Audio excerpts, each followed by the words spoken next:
Bueno, mientras buscamos acá la... ¿Tú me ayudas? Le tengo que decir al doctor Plaza que está desactualizado. No, la hinchada visitante en Argentina ya no sale más 2 horas después. Sale al día siguiente. Sí, hemos mejorado ese tema. Si no, no hay garantía de nada. Bueno, no, espera, esto no va acá. Esa no era que tengo que mostrar. ¿Se acuerdan que ayer habíamos partido esta charlita en 2? O sea que mientras yo busco la segunda parte, que debe andar por aquí. Sí, estamos cerca ya.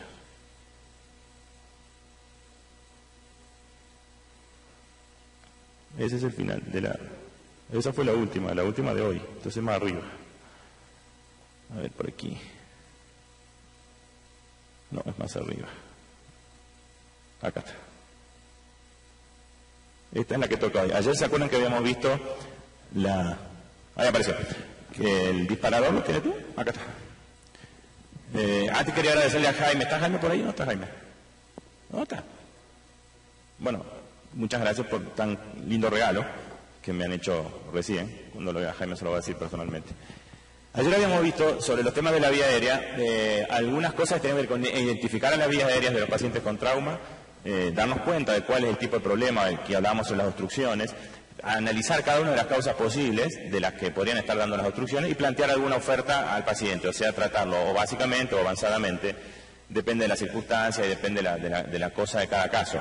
Ya hemos concluido de que las vías aéreas en los traumas se requieren de las intubaciones, que son las mejores opciones que se dan, y en el transcurso del manejo de la vía aérea puede que ocurra que las cosas no sean tan fáciles. Entonces, en esta segunda parte, hacemos el análisis de algunas dificultades y algunas complicaciones cuando uno está intentando manejar la vía aérea de los pacientes con trauma, pero teniendo en cuenta todo lo que ya vimos ayer, como para no repetirnos. Entonces vamos a ver solo cosas que tienen que ver con algunas dificultades. Y a mí me pareció interesante separarlas en las que ocurren inmediatamente, o sea, cuando uno está haciendo el manejo de la vía aérea, versus las que ocurren tardíamente, como algunas que aparecen 2 o 3 semanas o un mes después, que no las vamos a ver hoy, porque si no esto va a ser muy largo. Y dentro de las inmediatas, algunas complicaciones están directamente relacionadas con la intervención sobre la vía aérea y otras son alguna cosa que el enfermo con trauma sistémico tiene que involucra en el manejo de la vía aérea algún tipo de complicación. Así que vamos a ir viendo, primero, algunas relacionadas directamente en lo inmediato con el manejo de la vía aérea, como se aparece ahí el cartel rojo. La primera dificultad que podemos tener cuando intentamos una vía aérea en un paciente con trauma o no quemado, puse muchos de los mismos de ayer como para que nos acordemos los casos, es que no podemos ventilarlo con facilidad. Esa es una de las cosas que no habitualmente, pero que sí puede ocurrir en el caso del trauma. La definición de no ventilar fácilmente a un paciente es bastante sencilla y es que uno usando una máscara facial con oxígeno inspirado a alta fracción de oxígeno no puede sostener la saturación. Y acá ya hay un conflicto, porque si se ventilan los pacientes con trauma, si se elige la inducción de secuencia rápida, ¿deberían ser ventilados? Entonces hay una gran polémica entre si hay que ventilarlos o no hay que ventilarlos. Y en el caso de que se necesite ventilarlos, puede que haya dificultad para la ventilación. Y acá vuelven a aparecer mezclas, porque los pacientes que tienen dificultad para ventilarse puede ser cualquiera, un paciente que se opera de una hernia, o un paciente que se opera del cráneo, o un paciente con trauma. Acá ustedes van a juntar todo lo que vieron ayer con algunos de estos elementos que aparecen acá. Pacientes que tienen una herida en el rostro, lo suficientemente grande como para tener que bloquearle la nariz con sondas de Foley, porque el sangrado a la cavidad oral es tremendamente importante. Eso fue lo que nos pasó. Acá ya está intubado, pero era un paciente que tiene una enorme dificultad para ventilar, no porque intrínsecamente tenga el ángulo de patila normal o no abra la boca o con todas esas cosas que nosotros hacemos tratando de predecir lo difícil que es ventilar o intubar, sino porque hay un factor que es exclusivo del trauma que hace las cosas más complicadas y que en este caso era la ruptura de la maxilar interna y de la esfenopalatina y el sangrado nasal a todo lo que va y no había manera de contenerlo. Por eso se le hizo una contención acá con unas sondas para la orina. Se ponen, se pasan las coanas, se infla la sonda, se tira para atrás y se hace lo que es un taponaje posterior a toda velocidad, a toda carrera. Después el otorrino deberá revisar. Esas son algunas de las complicaciones que podrían llegar a aparecer. Ahí esta apareció de color negro. Bueno, no importa, vamos a pasar acá. Algunos problemas relacionados con la ventilación, si los pacientes tienen trauma, podrían ser que tengan barba. En general, los pacientes con trauma que tienen barba y tienen sangre y secreciones en la cara, los equipos son difíciles de acomodar, o por lo menos no son tan cómodos como los pacientes que usamos todos los días. Y esa es una diferencia que uno tiene que tener en cuenta y por ende elegir buenos equipos para ventilar, buenos equipos básicos para ventilar. Otro problema es que sea obeso. porque la obesidad per se es una dificultad para la ventilación. Otro problema es que tenga un test que no se lo vamos a estar haciendo, porque no da el paciente para hacer estos test, pero un test de Mallampati de los tipos que son más feitos, el grado 3 y grado 4. Otro problema podría ser que sean edéntulos. Esta es una paciente con un traumatismo del muslo y tenía una pequeña ligera dificultad para ventilarla porque era anciana, un poco rígido el tórax, edéntula, y el aire se nos iba por los costados. Eso puede suceder. Otra posibilidad es que sea roncador. Y si ustedes juntan alguno de todos estos elementos, o todos, el paciente teniendo traumatismo puede que sea más dificultoso de ventilar. Si tiene barba, si es varón, si tiene una masa corporal alta, si es mayor de 55 años, si es edéntulo, o si tiene una historia de SAOS o un Mallampati anormal. Este trabajo, que es de Ketterpal de Michigan, es probablemente el más grande del mundo acerca de cuándo es difícil ventilar a un paciente. Esto no toma solo a los pacientes con trauma, esto toma a lo que ellos dicen cuando un paciente es difícil de ventilar. Este trabajo está publicado en el 2006 y rearmado en el 2009, en su primera etapa, analizaron 22.000 pacientes en el 2006. Como todos americanos pensaban que la muestra era chica, entonces lo hicieron en 3 años más y pusieron 54.014 pacientes. Y era toda esta la variable que les medían. Cualquiera de ellas puede aparecer en los pacientes con trauma. La conclusión de este trabajo era que los pacientes que tienen alguno de estos elementos tienen factores de predictibilidad, de dificultad de ventilación independientes per se. Y si los suman, obviamente la dificultad de ventilación van aumentando. Por suerte, el más severo para ventilar era, por suerte, el más extraño. No es una cosa de todos los días encontrarse con un paciente que tiene cambios por radioterapia o por cáncer de cabeza y cuello. Pero era el que mayor dificultad de la ventilación encontraron. Y una crítica fuerte que se le hizo a este trabajo era que quienes ventilaban a los pacientes, que les medían estas variables, la edad, la masa corporal, si era varón o mujer, la cirugía cardíaca, se medía la dificultad de la ventilación porque muchos arrancan con dosis altas de opioides y hacen tórax leñoso y ventilación dificultosa. El SAOS y toda esta cosa que está acá estaba hecho por distintos niveles de anestesiólogos. Entonces, al no haber un protocolo que diga que cada uno iba a ventilar con el mismo equipo de la misma manera, sufrió una crítica fuerte, porque decía, bueno, en una de esas, la tasa de imposibilidad de ventilación, que fue de 0,1%, 0,16, en una de esas no era tan clara si en el grupo de los médicos que hacían de estas pruebas no eran expertos en ventilación. Y eso fue una de las críticas. Otro de los problemas que van a tener en los pacientes con trauma son cuando se les surge una laringoscopía difícil. La definición de la laringoscopía difícil es cuando uno hace una laringoscopía y no ve las cuerdas. No hay que ser tan dramático para hacer definiciones. Y puede uno no ver las cuerdas en los pacientes de todos los días porque intrínsecamente el paciente es difícil. Y eso es una cosa que tiene que ver con el enfermo, no con nuestro laringoscopio ni nuestra habilidad como laringoscopistas. Pero en el trauma deben agregarle que hay un montón de elementos entre los que figuran la distorsión anatómica de la vía aérea y las secreciones que pueden hacer que ustedes no vean las cuerdas. Y eso no debería tener que ver con una cosa intrínseca propia del paciente, sino con un factor agregado al trauma. Estas son las calificaciones de Cormack y Lehane, muy conocidas por todos, en donde el grado 1 es el más sencillo de ver y el grado 4 es el donde uno hace una laringoscopía y no ve absolutamente nada. O sea, sí ve la lengua, lo que no ve es la glotis. En todas algo se ve, lo que no se ve es la glotis en este grado, y en este grado 3 se ve solo la epiglotis y no se ve el orificio de la vía aérea, o sea, la glotis. Acá se ve la mitad, y bueno, esto es bastante conocido.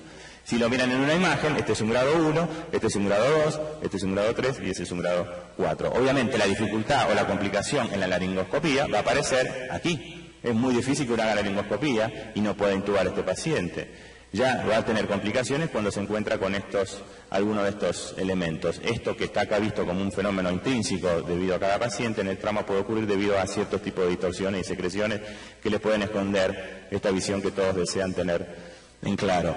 Estos exámenes que habitualmente hacemos para predecir con una baja calificación en sensibilidad y especificidad si los pacientes van a ser difíciles o no de intubar, en el trauma evidentemente no son viables. No podemos nosotros estar probando o midiendo los 6 centímetros famosos de la distancia tinomentoniana de los adultos, o el ángulo de Bellhaus que tenga que tener los adultos, o el test de los iraníes, que es la mordida del labio superior. Este es un test perfecto, este paciente se está mordiendo bien con su labio inferior, pero toda esta cosa en esos pacientes que vimos ayer realmente es un poco compleja de llevar adelante. Entonces, la predictibilidad de la laringoscopía difícil también es más improbable en trauma, y uno se hace más amigo de las vías aéreas difíciles inesperadas, porque hace la laringoscopía y no ve, por factores intrínsecos o agregados a la propia progresión del trauma, que por otra cosa. El perímetro del cuello, que es otro de los elementos que usamos mucho para valorar la dificultad, es otra cosa que también es difícil de medir en ese contexto, porque el paciente debe tener el cuello inmóvil, quieto, y no es bueno estar instrumentando y tomando medidas que no ayuden al control de la vía aérea, por lo menos en ese momento.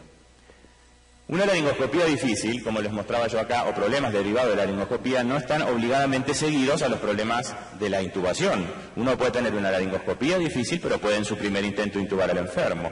Y podría haberlo ventilado, una inducción de secuencia rápida en donde no lo ventiló, hizo una laringoscopía, fue difícil, pero la intubación fue en un solo intento y rápido. Entonces ese paciente tenía una capacidad de ventilarse buena, una laringoscopía difícil y se pudo intubar. Lo que pasa es que la asociación entre laringoscopía difícil e intubación difícil es alta, porque cuando uno no ve es probable que se encuentre con una complicación para intubar. Cuando se requieren más de 3 intentos, hoy se discute si realmente vale la pena hacer 3 laringoscopías en laringoscopistas hábiles. Hay ya algunas escuelas que hablan de 2 y hay otras que siguen sosteniendo que hay 3, pero ninguna acepta que hacer más de 3. O cuando están en pacientes que tienen hemodinamias anormales, ventilación anormales, oxigenaciones anormales previas y tienen que demorar más de 120 segundos en conseguir oxigenar a esos enfermos.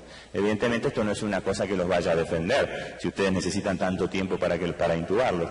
Entonces la intubación difícil puede ser consecutiva a una laringoscopía difícil. Este caso de enfermos que estaban en mi guardia son ahorcados, los dos ahí tienen las marcas de las sogas. Y los ahorcados tienen a veces lesiones cervicales y muchas veces lesión neurológica porque ha pasado mucho tiempo y la insuficiencia de la vasculatura del cerebro. De hecho, uno de los dos falleció, no me acuerdo cuál, pero uno sobrevivió y el otro falleció. Entonces son pacientes que hay que mantenerlos con mucho cuidado. Esto que está acá tiene que ver con algunas cosas que no debemos hacer, como operar sin bioseguridad. Este es un paciente que tenía en una camioneta, iba andando en su camioneta volcó y él cayó su brazo bajo la puerta de la camioneta y sufrió casi una amputación traumática del brazo. Hizo una fractura expuesta del húmero, de grado 3C con lesión vascular y gracias a Dios él hoy tiene su brazo, lo conservó, se llama Oscar, estuvo casi un año internado con nosotros, pero en una de las reintervenciones, que era una toaleta, fíjense que uno de nuestros... vamos a ver si esto anda, hace un rato funcionaba bien, ahora parece que no quiere andar. Bueno, es un video en donde muestra, en donde los operadores no disponen ¿cómo se llama? Exactamente. Si me permiten un segundo, la voy a cambiar porque hay otro archivito en donde sí arranca el video y yo creo que está aquí. Es esta, ya está, en un minutito estamos de nuevo. Tengo que buscar cuál es la adecuada. Porque lo que pasó es que la habíamos abierto mal. Esta, ven, era la de ayer. Y ahora va a venir la continuación. Entonces sí vamos a poder ver. A ver si es esta. Lo que está fallando acá es que el que está haciendo la laringoscopía se tendría que haber puesto unas medidas de seguridad diferentes. Este paciente lo estamos intubando ya por 7ª, 8ª vez en este momento. Él tenía un traumatismo grave del miembro superior, nada más que eso. La laringoscopía de este paciente era esta que está acá. Entonces teníamos un grado 1 de visión. No había grandes dificultades ni para ventilarlo, ni para hacer una laringoscopía, ni para intubarlo. O sea, este paciente no tenía ni dificultades ni complicaciones. Acá tenemos otra paciente que se operó de la panza, le decimos nosotros, en donde tampoco teníamos... Esto lo pongo a propósito porque nosotros muchos videos los tiramos porque están mal hechos, en el sentido de que los operadores no usan guantes o faltan electrodos. Bueno, yo lo uso a propósito. Ahí se ve un grado 2. Fíjense que se ve la mitad del orificio glótico. Eso es una laringoscopía de un nivel de complicación baja, porque tiene una posibilidad muy fuerte. Ahí está, ¿ven? Fíjense que se ve la epiglotis y se ve la hemiglotis posterior. Esa es la típica grado 2 de la calificación de Cormack. Entonces esta puede hacerse una intubación generalmente fácil o ayudarse con maniobras de manipulación. No es una cosa realmente difícil de resolver. Estas laringoscopías sí son un poco más complejas. Fíjense que acá estamos usando un laringoscopio articulado, que se llaman de tipo de los McCoy. El paciente es delgado. Estamos entrando bastante suave. Esto era un traumatismo del miembro inferior también. No era un paciente grave. Lo grave más lo vimos ayer. Accionando la pala del McCoy, y ayudándonos ahora con algún grado de manipulación de la laringe. A ver si lo alcanzamos a ver.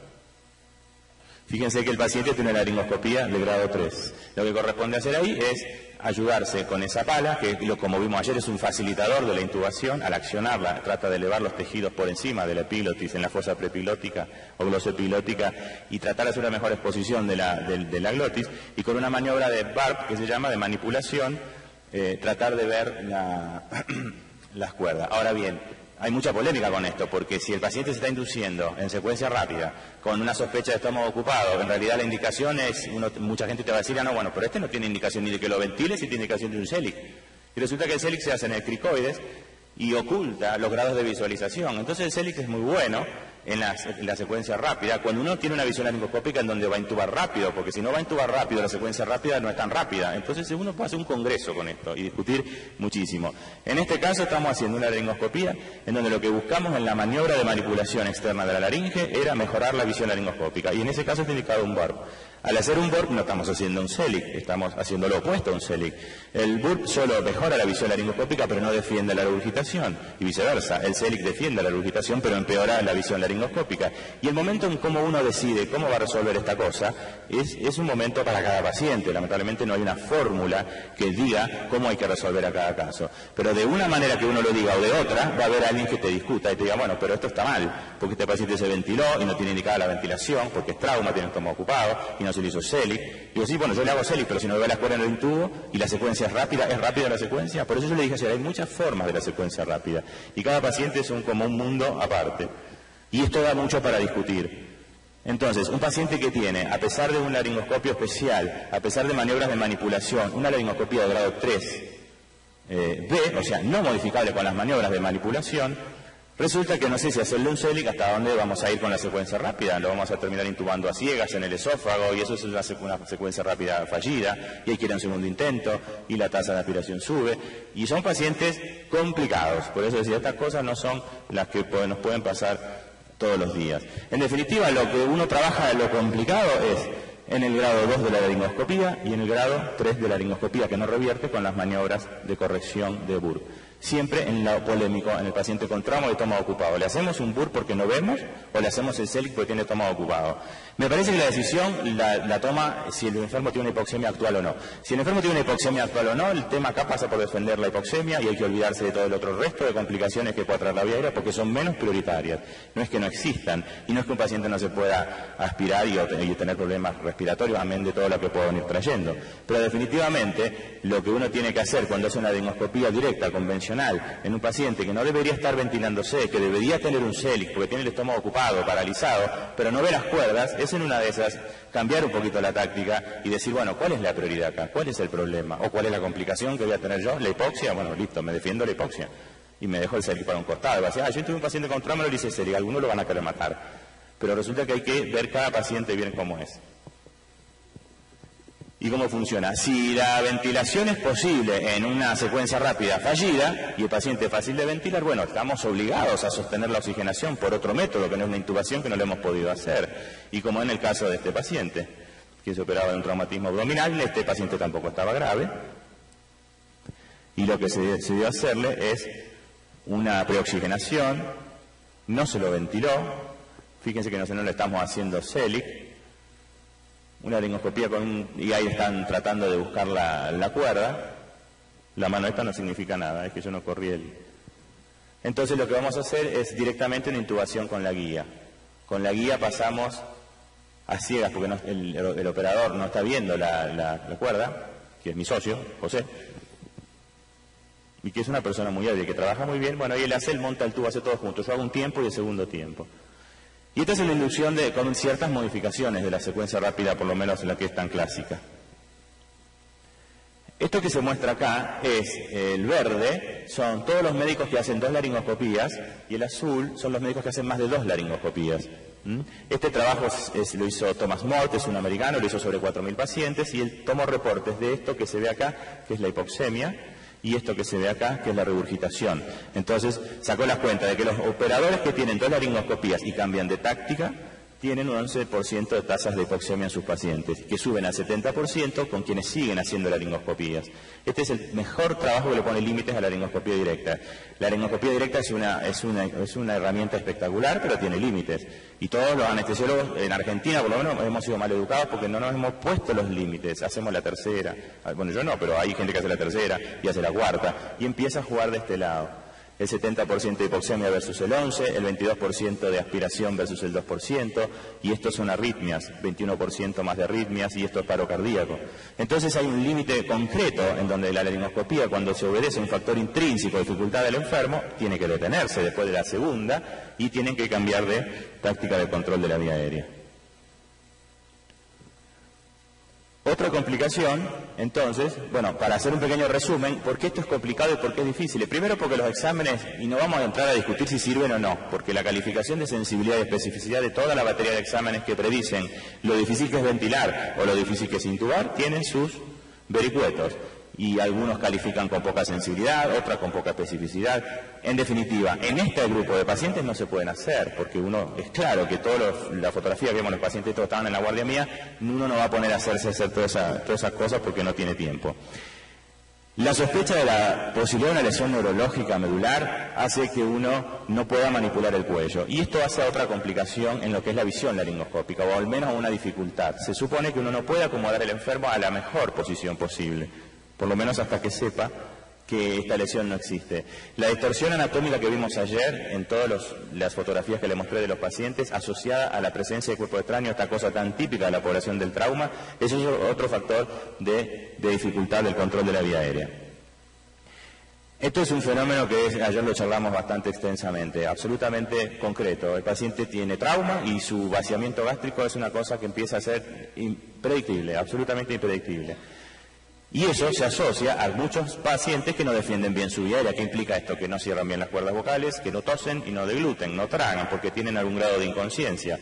Entonces son dos asociaciones malas. El estómago que está lleno de cosas, más la imposibilidad de defenderse porque no se cierran las cuerdas. Si algo se aspira, el paciente lo que tenga en la faringe no lo puede tragar, y si algo aspira no lo puede toser. Y aparte, no solamente el contenido estomacal entra en juego acá, sino que todo lo que es la fuente de sangrado nasofaringio para la población de trauma puntualmente habitual, sobre todo si hay trauma de la clavícula para arriba, hace las cosas también más complicadas y más difíciles.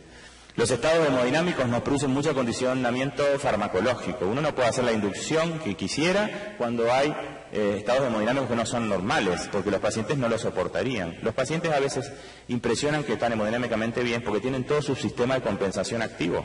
Tienen una descarga adrenérgica, como lo dijo Jaime ayer, hay una descarga adrenérgica, hay todo un desarrollo neuroendocrino en el paciente con trauma, y en algún aspecto, este aspecto de hemodinamia aparentemente normal, o lo que nosotros llamamos hemodinámicamente compensado, que no es lo mismo que hemodinámicamente normal, nosotros si no atendemos a la farmacología que vamos a usar para la vía aérea, podemos hacer una calamidad con los pobres pacientes esto. El hecho de tener una lesión sistémica los hace menos tolerantes. No es lo mismo arrancar una colecistectomía con un paciente en donde, como dijo Tavo, lo revisaron los cardiólogos y los pusieron que se puede operar, que agarrar un paciente que tiene un grado de lesión sistémica el cual nosotros no lo conocemos y tenemos que manipular su vía respiratoria. Ahora vamos a ver algo de eso. La mayor urgencia, cuando más grave es el enfermo, hay menos tiempo para evaluarlo. Es una cosa paradójica, pero es la realidad. Cuando la persona está peor, tenemos menos tiempo para tomar decisiones, para pensar, y todo tiene que ser hecho más rápido. Y estas son las cosas que nos roba el tiempo. La hipoxia tisular, consecutiva a hipoxemia o hipoxia circulatoria. El trauma tiene esas dos juntitas habitualmente, y ahí está la otra abajo. Y otra cosa que ocurre mucho, por lo menos en mi Argentina, es la menor experiencia de los operadores. ¿Quién hace guardia? En Argentina el que menos sabe. Porque los que más saben se van a dormir a su casa, porque ya son viejos, ya tienen muchos años de experiencia y tienen artrosis y todas esas cosas que no los dejan dormir de noche. Y entonces los pacientes más difíciles los manejan los que menos saben. Y eso es una consecuencia que la paga el pobre paciente, no la paga más nadie. Algunas complicaciones de la vía aérea no tienen que ver con todo esto, con el hecho per se de componerse en una vía aérea, es decir, vamos a intentar intubarlo, laringoscopía difícil o ventilación difícil, sino que tiene que ver con el sistema del trauma del paciente. Y en ese contexto uno tiene que manejar la vía aérea. Entonces no hay una relación directa con la vía aérea, pero sí influye sobre el control porque hay una lesión sistémica que de alguna manera nos condiciona, o desde la técnica, o desde la velocidad con que hay que tomarla, o desde la farmacología, o de algún aspecto van a ver que influye. Algunas de ellas son el trauma cráneoencefálico. Fíjense, desviaciones brutales de la línea media, hematomas subdurales. Acá tienen este otro paciente que entró a un traumatismo contuso, pero entró a la guardia ya con esta anisocoria. Este chiquitín tenía un extradural y anduvo bien. Esta paciente tenía una fractura de las costillas, no me acuerdo, a un traumatismo de tórax y un traumatismo grave del cráneo. Ahí está entrando en el tomógrafo. Yo ya la había intubado, la estábamos metiendo justamente en el tomógrafo. Este es un tomógrafo un poquito más viejo que hay en una de las salas que tenemos. En el control de la vía aérea asociada al trauma de cráneo hay mucho condicionamiento, hay indicaciones específicas de intubación cuando el trauma de cráneo es grave, hay una consideración farmacológica particular en cuanto a qué drogas se pueden usar y qué dosis, hay que ver si el trauma de cráneo es puro o tiene asociada lesión sistémica del tronco para ver qué droga y qué dosis se puede usar. Entonces, si bien no es una cosa directa que tenga que ver con la vía aérea, el trauma de cráneo tiene mucha influencia porque hace a muchos ajustes respecto al control de la vía aérea. Ni hablar de lo que es la lesión de la columna cervical. Ayer estuvimos hablando algo de eso. Siempre la tenemos que tener sospechada. En el caso de que el mecanismo lesional no lo sugiera. El paciente que está acá en la esquina se cayó de la silla. El paciente que está acá se cayó del 8º piso. ¿Quién sugiere más? Hay un mecanismo lesional que dice que la paciente o la persona tiene una lesión. Todo el trauma grave por encima de las clavículas debe hacernos pensar en la lesión de la columna y ni hablar si el paciente tiene signos o síntomas o algún elemento que afirma que tiene una lesión medular y tiene un déficit medular o motor o sensitivo o neurovegetativo o la combinación de alguno de todos ellos.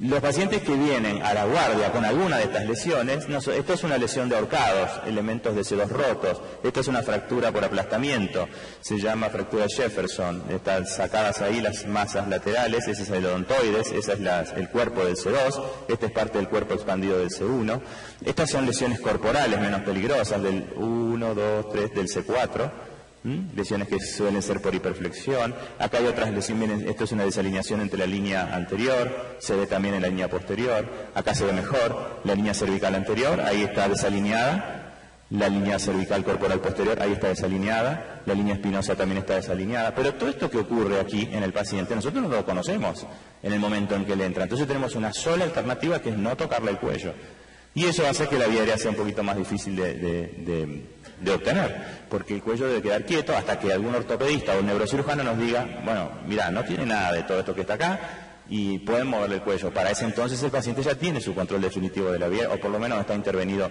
por otras lesiones. Entonces, la conclusión es que el mantenimiento de la vía aérea en el trauma debe llevarse adelante con el cuello inmóvil. ¿Cómo se moviliza un cuello? Cuando más hipoxemia hay, menos tiempo debe uno demorar en agarrar a un operador, el número 2, y que le deje el cuello quieto. Y está ese famoso caso de intubación a 6 manos que se llama, que uno intuba, otro tiene la cabeza quieta y otro por arriba y por abajo tiene el cuello quieto. Lo importante es que el cuello quede quieto hasta que uno entienda que lo puede empezar a mover. ¿Quién le va a decir eso? Los especialistas en la ortopedia del cuello o los neurocirujanos del cuello. En el trauma del tórax y del abdomen, la relación con la vía aérea también puede tener algunos fenómenos indirectos. Miren este enfermo que entró, el efisema subcutáneo que tenía, que tiene ahí en el rostro, ahí se ve bien, lesión, trauma cerrado de tórax, ahí está el estigma rojo, lesión de los dos pulmones, neumotórax de los dos lados, acá ya los tiene drenados, y todo esto que está acá es enfisema subcutáneo.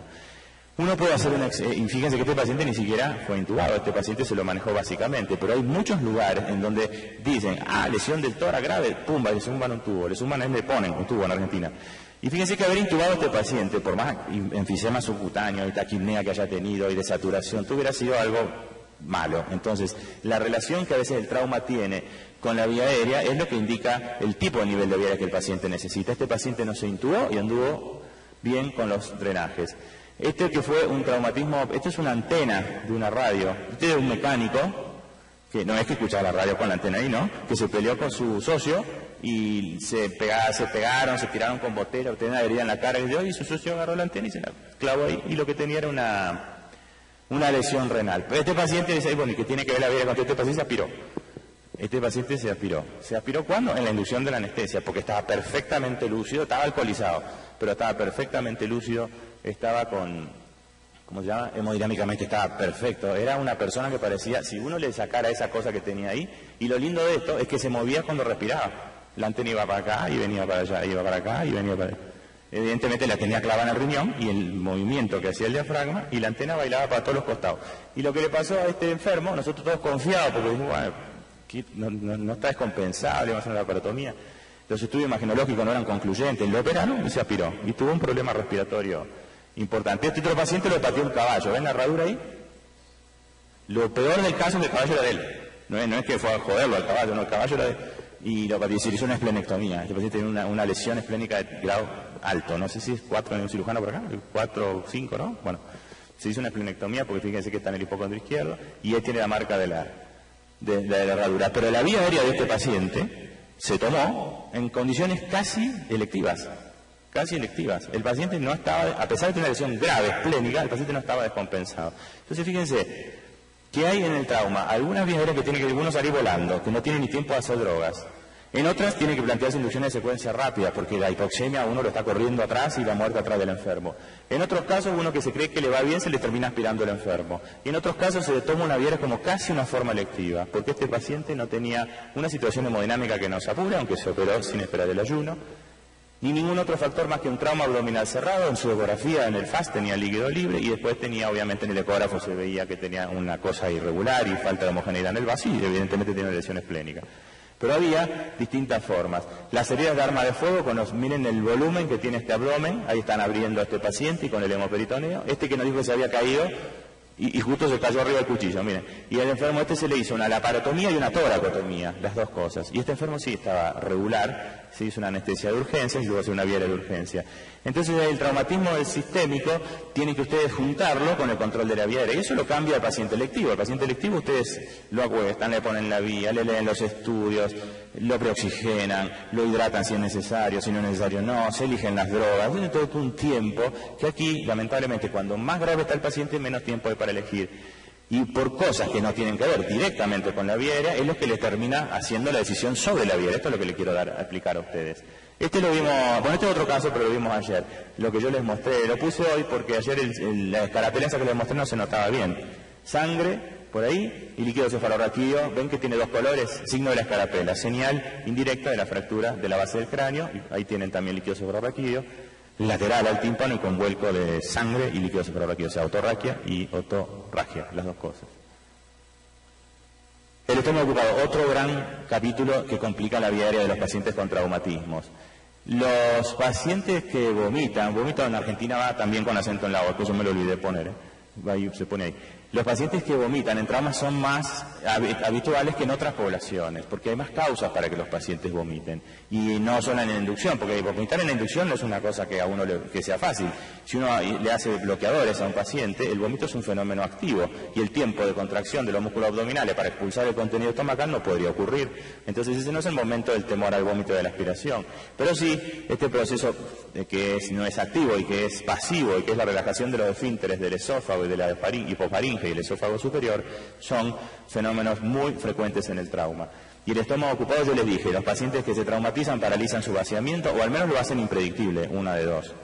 El reposo que inician, los farmacopioides que se le ponen, la descarga adrenérgica, el dolor, hay un montón de factores que hacen al vaciamiento gástrico una cosa de locos, aún no teniendo antecedentes de una enfermedad sistémica que lo vincule a la gastroparesia. Entonces uno debe decir, y esperamos el ayuno y esperar, ¿y qué vas a esperar? ¿Un paciente con trauma? ¿Quién te da garantía de que su estómago se está vaciando? Nadie, aún no siendo gastroparético previo. Entonces estos fenómenos de la pasividad son cosas que complican el control de la vía aérea.